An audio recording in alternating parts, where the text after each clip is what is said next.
ન્યૂઝીલેન્ડમાં એક ફાર્મસીમાં જોબ કરતા ગુજરાતીને ત્યાંથી જ દવાઓની ચોરી કરી તેને ટ્રેડમી નામના એક પ્લેટફોર્મ પર વેચી $1,26,000ની કમાણી કરવાનું ભારે પડ્યું છે. જયંત પટેલ નામના આ ફાર્માસિસ્ટનો કાંડ બહાર આવતા તેનું રજિસ્ટ્રેશન કેન્સલ કરી દેવાયું છે. જયંત પટેલ ફાર્મસી તરફથી જરૂરિયાત કરતાં વધારે દવાઓના ઓર્ડર આપતો હતો, પરંતુ પોતાની આ ચોરી પકડાઈ ન જાય તે માટે ડિલિવરી બાદ પરચેસ ઓર્ડરમાં તે જાતે જ સુધારા વધારા કરી દેતો હતો. ત્યારબાદ તે વધારાની દવા ટ્રેડમી પર વેચી મારતો હતો અને આ રીતે તેણે 4 વર્ષમાં $1,26,000ની કમાણી કરી લીધી હતી. જયંત પટેલે ટ્રેડમી પર 2 એકાઉન્ટ્સ બનાવ્યા હતા અને તેના દ્વારા તેણે 6,000 લિસ્ટિંગ કરીને 4 વર્ષમાં અંદાજિત 2,000 ઓનલાઈન ઓર્ડર્સ મેળવ્યા હતા. આ કાંડ કરનારો જયંત પટેલ મોટાભાગે allergy relief, antifungal treatment, iron supplements, antiseptic cream, laxatives, reflux medicine, eye drop, smoking sensation gum અને પેચીસ જેવી દવાઓ વેચતો હતો. 4 વર્ષ સુધી ચોરી કરી રહેલો જયંત પટેલ ફાર્મસી ઓનરની આંખમાં ધૂળ નાખતો રહ્યો હતો, પરંતુ ઓનરને એક દિવસ નિકોટિન લોઝેન્સીસના વધારાના બોક્સ મળ્યા હતા અને તેમને આશ્ચર્ય થયું હતું કે તેમણે જે ઓર્ડર કર્યો હતો તેના કરતાં વધારે બોક્સ કઈ રીતે આવ્યા. તેથી તેમણે સ્ટોરના સીસીટીવી ફૂટેજ ચેક કર્યા હતા, જેમાં એવું સામે આવ્યું હતું કે જયંતે વધારાનો ઓર્ડર આપ્યો હતો અને બાદમાં તેમાંથી ચોરી કરીને તે ત્યાંથી માલ લઈ ગયો હતો.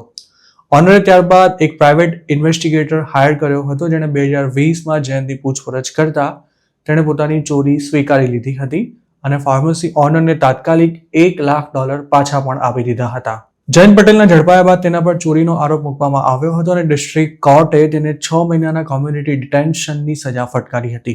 હેલ્થ પ્રેક્ટિશનર્સ ડિસિપ્લિનરી ટ્રિબ્યુનલ દ્વારા પણ જયંત પટેલના કેસની હિયરિંગ કરવામાં આવી હતી, જેમાં ગયા વર્ષે જ તેને 2 ચાર્જીસમાં દોષિત ઠેરવવામાં આવ્યો હતો અને ત્યારબાદ ટૂંક જ સમયમાં તેના પર પેનલ્ટી લગાવવામાં આવી હતી. જોકે આ વાતની જાહેરાત છેક ગયા અઠવાડિયે હજી કરાઈ છે અને HPDTએ પોતાના ચુકાદામાં જયંત પટેલનું રજિસ્ટ્રેશન કેન્સલ કરી દીધું હતું અને તે 6 મહિના સુધી ફાર્મસી કાઉન્સિલમાં રજિસ્ટ્રેશન માટે અપ્લાય કરી શકશે નહીં તેવું પણ ટ્રિબ્યુનલ દ્વારા જણાવાયું હતું. કાઉન્સિલના પબ્લિક રજિસ્ટર પ્રમાણે 6 મહિનાનો સમયગાળો પૂરો થઈ ગયો છે, પરંતુ જયંતે હજુ સુધી ફરી રજિસ્ટ્રેશન નથી કરાવ્યું. જયંત પટેલને સજા ફટકારતા ટ્રિબ્યુનલે જણાવ્યું હતું કે લોકોને તેની અપ્રામાણિકતા અને વિશ્વાસઘાતથી બચાવવા માટે તેનું રજિસ્ટ્રેશન કેન્સલ કરવું જરૂરી છે. તેણે પોતાની પ્રેક્ટિસ ફરીથી શરૂ કરતા પહેલા વિશ્વાસ અપાવવો પડશે કે તે હવે આવું કૃત્ય નહીં કરે. જયંત પટેલને સજા તો ફટકારવામાં આવી છે, પરંતુ સાથે સાથે લીગલ કોસ્ટ તરીકે તેને $41,000 ચૂકવવાનો પણ આદેશ કરાયો છે. જ્યારે ફરીથી રજિસ્ટ્રેશન માટે અપ્લાય કરતા પહેલા જયંત પટેલે ફાર્મસી કાઉન્સિલ દ્વારા મંજૂર કરાયેલા ફાર્માસિસ્ટ માટેના લીગલ અને પ્રોફેશનલ જવાબદારીઓને લગતી ટ્રેનિંગ અથવા તો ઇન્સ્ટ્રક્શનનો કોર્સ પણ કરવો પડશે. જયંત પટેલના વકીલ ઇયાન બ્રુકીએ અંગે જણાવ્યું હતું કે તેમના ક્લાયન્ટે પોતાની ભૂલ કબૂલી લીધી છે અને ફાર્મસીને પૈસા પણ પાછા આપી દીધા છે. એટલું જ નહીં, તેને હંમેશા પોતાના ગુના માટે પસ્તાવો રહેશે.